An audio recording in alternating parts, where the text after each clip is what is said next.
Hello friends, welcome back to my YouTube channel.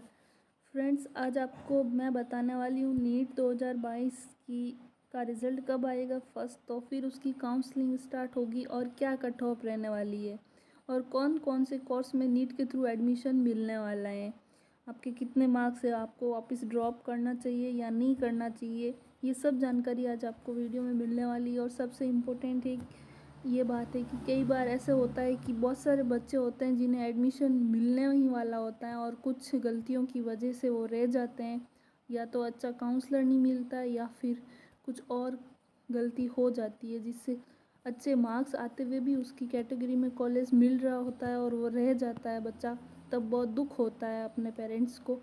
तो friends, अगर आप ये वीडियो देख रहे हैं तो एक बार ज़रूर पूरा देखें, इसमें आज आपको सब जानकारी मिलने वाली है कि नीट में कितने मार्क्स है, आप कौन से कोर्स में एडमिशन ले सकते हो। तो सबसे पहले तो आपको मैं बता रही हूँ कौन कौन से कोर्स में एडमिशन मिलेगा। सबसे पहले अपन के कोर्स है MBBS, BDS, BAMS, BUMS और BHMS और BSc नर्सिंग 2022। और कितने मार्क्स पर आपको प्राइवेट कॉलेज मिलेगा और कितने मार्क्स तक आपको गवर्नमेंट कॉलेज मिलेगा, और आपके कितने मार्क्स हैं तो आप अगले साल के लिए ड्रॉप करें, वरना ना करें, अपने कोई भी कॉलेज में एडमिशन ले लें या फिर दूसरा कोई ऑप्शन देखें। सो फ्रेंड्स, अपन स्टार्ट करते हैं। इस साल MBBS कोर्स के दाखिले की परीक्षा नीट का परिणाम 16 या 17 अगस्त तक आने की उम्मीद है। आपका रिजल्ट 16 या 17 अगस्त तक आ जाएगा।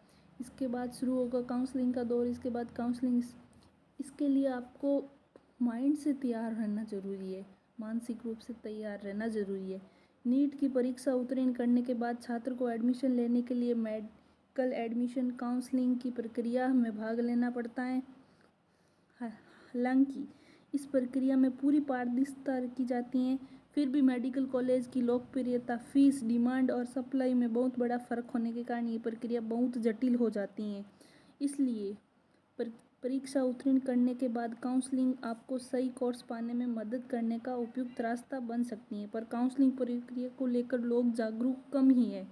बहुत सारे काउंसलर होते हैं जो बीच में पैसे ऐंठ लेते हैं और सही से काउंसलिंग सीट मिल ही नहीं पाती और बीच में ही पैसे चले जाते हैं। तो फ्रेंड्स, आप खुद ही अपनी काउंसलिंग करवाएं, आप सही से यूट्यूब पर सर्च करें, नेट पर सर्च करें कौन सा कॉलेज बेस्ट है और आपको कौन सा कॉलेज मिल सकता है। तो फ्रेंड्स, आप इस वीडियो में पूरा बने रहना, मैं आपको सब जानकारी बताने वाली हूँ। कुछ लोग इस संदर्भ में काउंसलर की भूमिका को भी विश्वसनीय नहीं मानते और इससे पैसे बनाने का जरिया मानते हैं।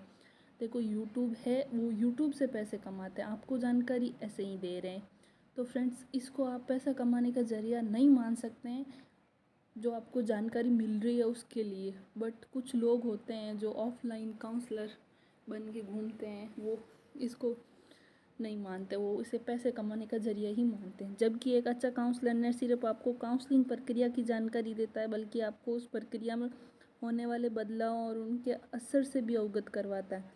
वो अपने अनुभव और पुराने डाटा के आधार पर सभी मेडिकल कॉलेज में आपको एडमिशन की संभावना को आंकता है।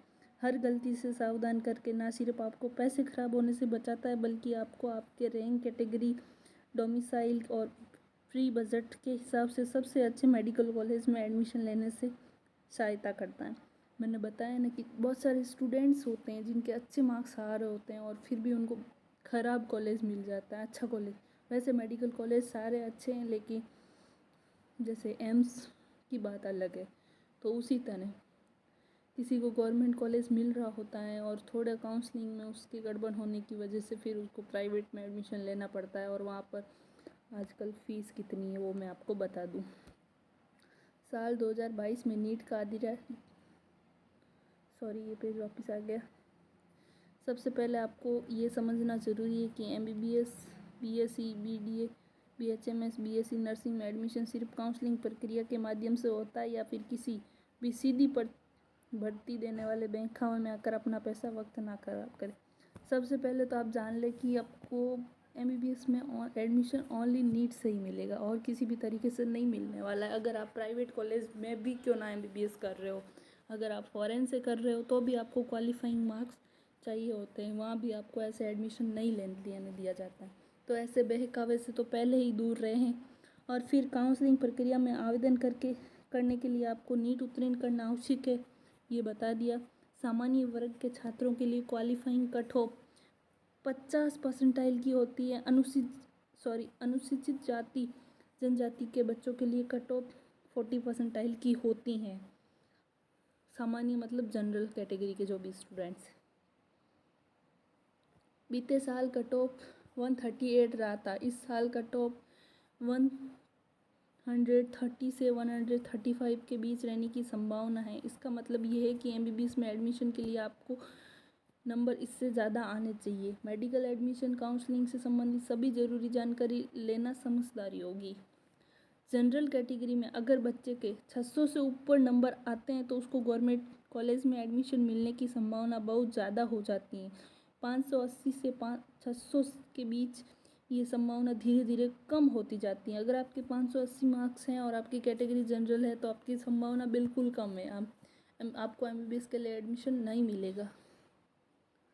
580 से नीचे नंबर आने पर गवर्नमेंट कॉलेज में एडमिशन की संभावना सामान्य तौर पर ख़त्म हो जाती है। उससे कम नंबर आने पर सिर्फ प्राइवेट और डीम्ड मेडिकल कॉलेजों में एमबीबीएस में एडमिशन हो सकता है। प्राइवेट और डीम्ड मेडिकल कॉलेजों में एमबीबीएस की पढ़ाई का खर्चा सालाना कम से कम 6.5 लाख रुपए से शुरू होकर 25 लाख रुपए तक होता है। इसके अलावा हॉस्टल का खर्चा अलग से 1 से 1.5 लाख या 2 लाख रुपए तक होता है। तो फ्रेंड्स, प्राइवेट कॉलेज में सामान्य वर्ग का स्टूडेंट है जो मिडिल क्लास फैमिली से है वो नहीं कर सकता अगर उसको प्राइवेट कॉलेज मिल रही है और अगर उसे पता नहीं है कि इतने ही मार्क्स पर उसको गवर्नमेंट कॉलेज मिल जाती। तो इस तरह आपको ये सारी जानकारी होना बहुत ज़रूरी है। तो फ्रेंड्स, अब आगे जानते हैं। किसी भी गवर्नमेंट या प्राइवेट या डीम्ड मेडिकल कॉलेज में एडमिशन लेने की किसी भी तरह की डोनेशन नहीं चलती हैं। किसी भी लालच में आकर अपना नुकसान ना करें। अगर आपको कोई प्राइवेट कॉलेज आपने नीट क्वालिफाइंग किया है और फिर भी आपको बोलता है कि डोनेशन से एडमिशन मिल जाएगा तो वो आपको डोनेशन नहीं देना है, उसमें बहकावे में नहीं आना है। आपने नीट क्वालिफाइंग किया है और आप एडमिशन ले रहे हैं वहाँ, तो उसके बहकावे में नहीं आना है। और अगर आपको ऐसा एडमिशन नहीं मिल रहा है तो आप शिकायत भी कर सकते हैं। सो फ्रेंड्स, अगर बच्चे के नंबर पहले प्रयास में 450 से ऊपर आए हैं तो उसको अगले साल प्रयास करने का फ़ायदा हो सकता है, परंतु 400 से कम नंबर आने पर दूसरे प्रयास की जगह दूसरे कोर्स के बारे में सोचना बेहतर रहेगा। उसको दूसरे कोर्स के बारे में, अगर उसके 400 से कम मार्क्स आ रहे हैं तो, अगर 400 से ऊपर आ रहे हैं तो या तो फिर अगर फैमिली स्ट्रॉन्ग है और वो कर सकता है तो उसको प्राइवेट कॉलेज में एडमिशन दिलवा सकते हैं, या फिर अगर वो उसको लगता है कि मैं अगले साल कर लूँगा, 100% श्योर हूँ, तो ही आगे ड्रॉप करें, वरना ना करें। अगर और एक बात ये कहना चाहूँगी, आप कॉलेज में एडमिशन ले लें और साथ साथ प्रिपरेशन करते रहें। आपको जो भी कॉलेज मिलती है, या फिर आप बीएससी नर्सिंग को में एडमिशन ले लें, ये भी एक तरह का अच्छा कोर्स है और गर्ल्स के लिए तो बहुत अच्छा है। इसमें आप प्राइवेट या गवर्नमेंट कहीं से भी करो, एमबीबीएस के जितना खर्चा नहीं है। प्राइवेट कॉलेज में बहुत सारी राजस्थान में भी कॉलेजेस अच्छी हैं, और अगर आप एमबीबीएस ही करना चाहते हैं और आपके 450 मार्क्स आ रहे हैं तो आप एक ड्रॉप और ले सकते हैं, कोई प्रॉब्लम नहीं है। अगर आप कर सकते हैं, आपको कॉन्फिडेंस है कि आप कर लेंगे तो ही लें, वरना ना लें। इससे इस तरह आपका साल बर्बाद हो जाएगा और कंपटीशन तो इसी तरह बढ़ता जाएगा। स्टूडेंट्स उतने ही बढ़ने वाले हैं, हर साल बढ़ते हैं स्टूडेंट्स। ऐसा कोई एग्ज़ाम नहीं है जिसमें भीड़ नहीं होती है। तो फ्रेंड्स, जितना जल्दी हो सके आप कोई भी कॉलेज ज्वाइन कर सकते हैं बीएससी नर्सिंग के लिए, अगर मैं बोलूँ तो। और एमबीबीएस में अगर आप मैंने बताई वो जानकारी आपके पास है, उतने मार्क्स हैं, तो ही आप वेट करें। अगर ऐसे वेट ना करें, आपको बता दिया है कि एमबीबीएस में अगर आपके 580 से ऊपर नंबर है तो ही एमबीबीएस में कॉलेज मिलने के चांसेस हैं, वरना एमबीबीएस में कॉलेज मिलने के चांसेस बिल्कुल ख़त्म हैं, ना के बराबर हैं। आप दूसरे कोर्सेज में एडमिशन ले सकते हैं अगर आप चाहते हैं तो उनकी काउंसलिंग करवा के। एमबीबीएस के चांसेस ख़त्म हो जाते हैं 580 से मार्क्स नीचे होने पर। तो फ्रेंड्स, आप अगर मेरे चैनल पर नए हैं तो एक बार चैनल को सब्सक्राइब कर देना और इसी तरह मेरे से जानकारी मिलती रहे। आप बेल आइकन प्रेस करके रखना, जिससे सारे नोटिफिकेशन आपको मिलते रहेंगे।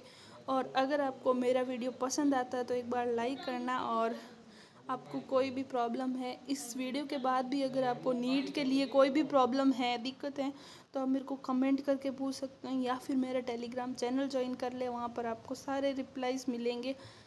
So friends, thanks for watching my video.